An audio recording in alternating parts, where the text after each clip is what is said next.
Alice in Chains fans are very hardcore. Oh, wow. Your challenge to turn that song into a jazz track. That bridge is killing. The whole album of grunge. That's what we're doing today. Y'all feel a little restricted to me. I think y'all need to play.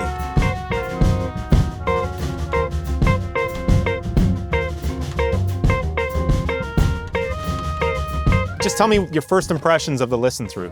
Really interesting harmony. I kind of like how it starts one way and you kind of think they're committing to that one thing, and then totally at the end, it's like kind of goes into this other realm. With the way the bass line was going, it made me think of this style called maracatu.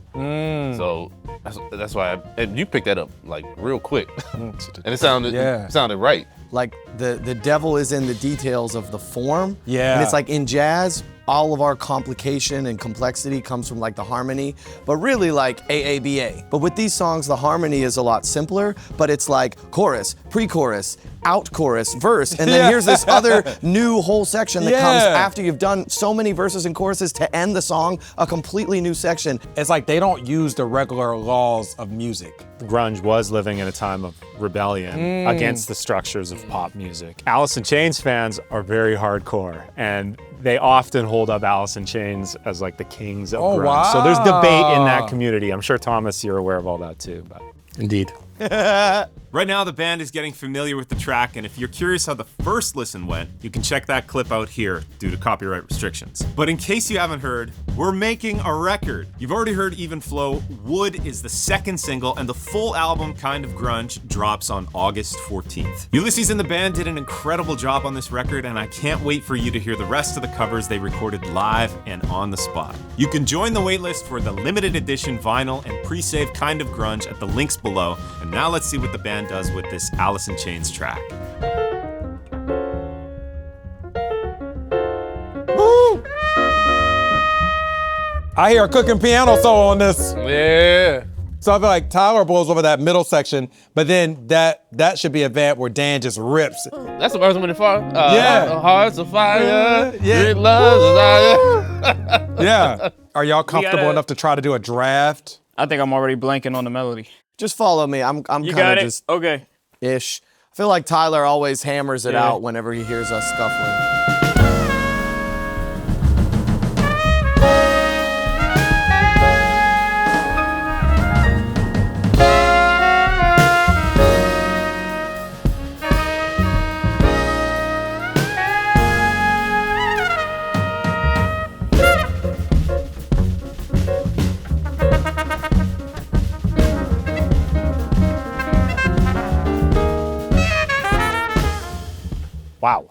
Wow. What y'all think of the song? Y'all like it? I thought it was amazing. We gotta do one more, but I mean, we're still like kind of scuffling a little on the melody, but it's loose. just put a vibe on the shit. Y'all feel a little restricted to me. I think we're both just trying I not think to we're like trying to- step on the other person's Yeah, toes. I I think y'all just need figure out what we're to. I gonna think do y'all need to first. fucking play. Gotcha. So I think at the end of the day, like he said, we're trying to tributing them. We're playing the structure. We're doing all that, but like we gotta play. Well, we gotta take where it's like polite and we're not total, you know what I mean? So I'm still gonna listen to you, but I'll just play stronger. Yeah. I mean, the thing that I just keep thinking of is like Miles, like second quintet, like all those melodies are super loose. So it's like if it's the spirit of Miles and it's kind of just like wah, wah, wah, like, that's what it is. So. Yeah, I think like it could be more snaky, cause like I feel like we're over here doing like especially the maraca too. Like I feel like y'all a little bit too square. All right. I'm just gonna listen, bro. I'm gonna listen, but I'm gonna go for it too. Yeah. So if we don't sync up completely, we just finesse it.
I think that's the tape.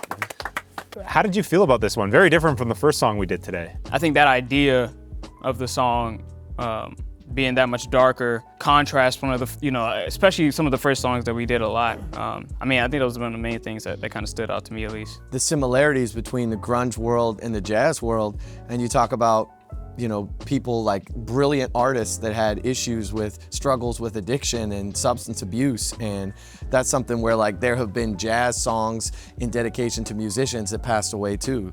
And so that's something like all of these masters of these languages, like their friends were going through shit and they were writing music about it to express that. So there's just another connection between these two worlds. Well, you gotta, if we're gonna talk about substance abuse, particularly with jazz musicians, but we gotta also understand the other element of that. In the late 40s, early 50s, you had all these incredible black musicians that were dealing with racism, Jim Crow, Bud Powell being beat up by police officers. Miles even, I think at one point was beat up by police officers. Yeah, right in front of the club. Yeah, right in front of the club. Yeah. You know, so I think that it wasn't just like, oh, they were brilliant and they used drugs. Like, no, like most of these guys and women could not even have dinner at the places they played. So I think that we're talking about the push from society to fuck with people's well-being. And drugs was an answer, but music also was an answer. I think art and struggle and suffrage and mental, you know, health and capacity and trying to figure out who you are in the midst of a world that doesn't know who it is, that also needs things from you that you don't even know how to give yourself. And you could either cope, you know, and we all cope. I mean, this is coping, right? Like many of our artistry and being on the road and all the shit we have to do is part of our coping mechanisms. Other people maybe just hadn't found their shit yet, so they lean to these other things. Yeah, that's a beautiful insight. Thanks for sharing that, Ulysses. Thank you, man. Yeah, thank you.